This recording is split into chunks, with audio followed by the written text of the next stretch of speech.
যদি পার্সেন্টেজ মার যদি একেবারে যদি আপনার 0 হয়ে যায়, যদি ওখানে আপনি 100 দেন, তাহলে মার থেকে আপনার হচ্ছে যে বাচ্চা যে আপনার যে 100 আসবে এটা কোনো শিওর না, গ্যারান্টি নেই। ঠিক আছে, মার পার্সেন্টের সাথে বাচ্চার পার্সেন্টেজ আসবে। বাচ্চার পার্সেন্টেজ যদি আসেও থাকে তাহলে আপনার ওই জায়গায় বেশির গুণগত মানটা দিতে হবে। আচ্ছা, এখন যারা এগুলা করে এরা তো বীজ সম্পর্কে জানে না, এআই কর্মী যা ইচ্ছে তাই করতেছে। এআই কর্মী যারা আসছে এখন ওই যে যারা না জানে তারা বলছে কি ভাইজান আমারটা খুব ভালো বীজ দিয়েন, হ্যাঁ, অথচ দেখা যাচ্ছে 86-87%, 75% বীজ দিয়েছে নর্মালটা দিয়ে, বলছে হ্যাঁ ভাই আমরা 100% দিয়েছি। না, 100 শুধু 100 বললে হবে না, 100-এর মধ্যে নর্মাল আছে। 100 তো বেশির গায়ে সিমেন্টের গায়ে লেখা আছে যে আপনার 100, ঠিক আছে, অথচ 100-এর মধ্যে ওখানে আপনার হচ্ছে ভেজাল আছে, মারপেস আছে, ভেজাল আছে। আচ্ছা আচ্ছা, এই আছে আপনার সমস্যা। আচ্ছা, তার মানে আপনি বলতে চাইতেছেন কোনো বাচ্চার গ্যারান্টি দেওয়া যাবে না যে এত লিটার দুধ দিতে পারে? না না, এখন রানিং গরুই তো অনেক সময় গ্যারান্টি দেওয়া যায় না, দেওয়া যায় না, দেওয়া যায় না। এই যে অসাধু ব্যবসা যারা করে, হ্যাঁ, মানে মুখের চাপার উপরে গরু সরু যারা বীজ বেচে, গরু খাবারের বেলাও তাই হয়ে গেছে, বুঝছেন, ব্র্যান্ডিং করে এখন খালি শুধু ব্র্যান্ড বেচে। আপনি অনুভব করতে পারেন, দেখা হয় 2 লিটার এদিকে না 2 লিটার ওই লিটার। মানে এক কথায় যারা গরু কিনবে, মানে বকনা বাচ্চা কিনবে, তারা অভিজ্ঞ হইতে হবে, জাত মান দেখা, ব্যাপারী কোনো কথা শুই না কিনা যাবে না। না, এই যেমন এই জাত মান, এই যে আমার সাদা, এই সাদা এটা আসলে আমার প্রথম বকনা। আচ্ছা আচ্ছা, এই যে সাদা বকনাটা, হ্যাঁ হ্যাঁ, এটা আমার প্রথম বকনা। আচ্ছা আচ্ছা, কেবল মনে করেন 4 মাসের বয়স, এটা প্রেগনেন্ট।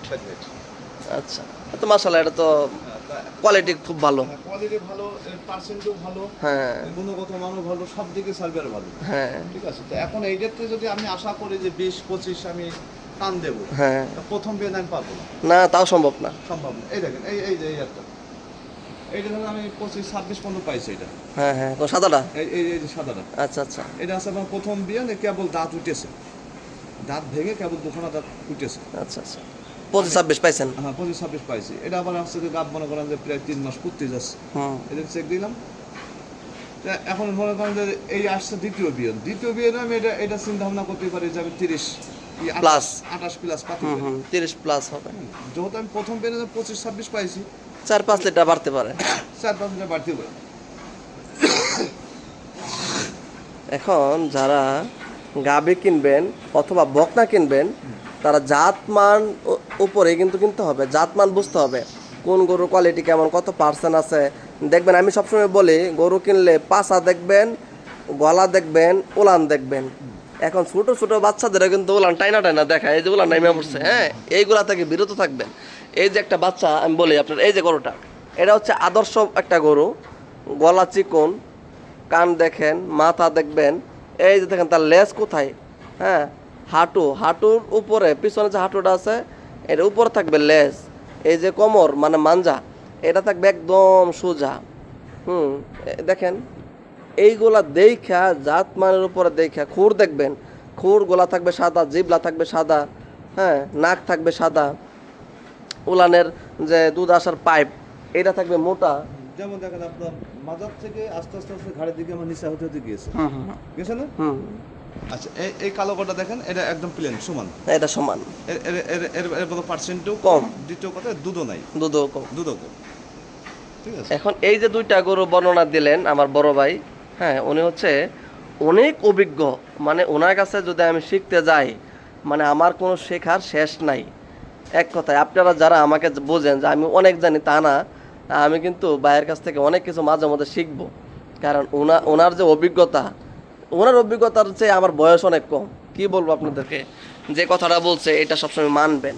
কালো গরুটা দেখেন, আর এই যে দেখেন জাতমানের একটা গরু দেখাইলাম, এইটা দেখেন, হ্যাঁ, আজকে র্যান্ডমলি দেখাইতেছি, আরেকদিন আনুষ্ঠানিকভাবে আমি আপনাদেরকে বোঝাবো, আমি না, ভাই বোঝাবেন, হ্যাঁ, কি দেখে আপনারা গরু কিনলে ঠকবেন না, এটা আমি আপনাদেরকে আরেকদিন ভাইয়ের কাছ থেকে শোনাবো এবং বোঝাবো। কিন্তু আজকে না, আজকে বড় ভাই অনেক ব্যস্ত, হ্যাঁ, ভাই একটু বোঝাবেন না?